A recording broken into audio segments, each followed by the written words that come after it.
Symantec a réalisé un certain nombre d'enquêtes et a produit un certain nombre de rapports ces derniers temps qui mettent évidemment en lumière qu'aujourd'hui il y a un certain nombre de sujets de sécurité autour d'une part de tout ce qui est cloud et bien sûr autour de tout ce qui est mobilité.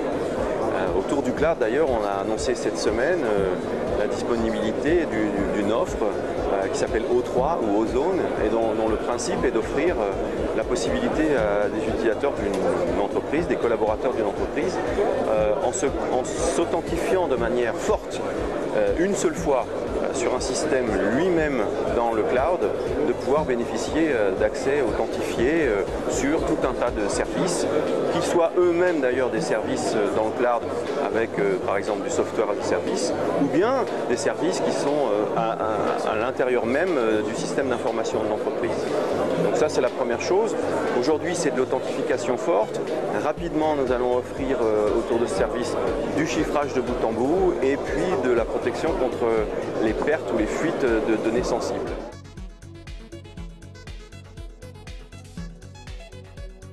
Notre stratégie en la matière, elle est très simple, c'est d'étendre la notion de terminal.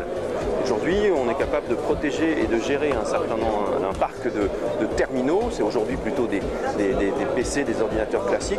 Eh bien, on étend la notion de terminaux aux smartphones et aux gros smartphones, en l'occurrence les tablettes. Et donc l'annonce qu'on a faite également cette semaine concerne en l'occurrence la gamme Apple avec l'iPad, sur lequel on est capable de maintenant proposer de la protection également contre la perte de données sensibles, de la même manière qu'on la propose sur d'autres types de matériel, et le tout de manière intégrée. C'est juste un terminal de plus dans une infrastructure globale.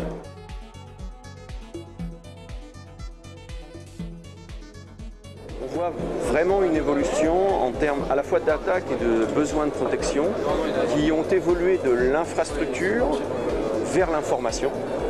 On a protégé l'infrastructure, on va continuer à le faire, mais maintenant il faut un vrai focus sur la protection de l'information sensible, confidentielle des entreprises. Ça c'est là aujourd'hui, et il faut d'ores et déjà se préparer à également protéger tout ce qui va tourner autour de l'identité non seulement de l'utilisateur, mais aussi des sites internet, des transactions, des appareils divers et variés. Donc de l'infrastructure à l'information vers l'identité.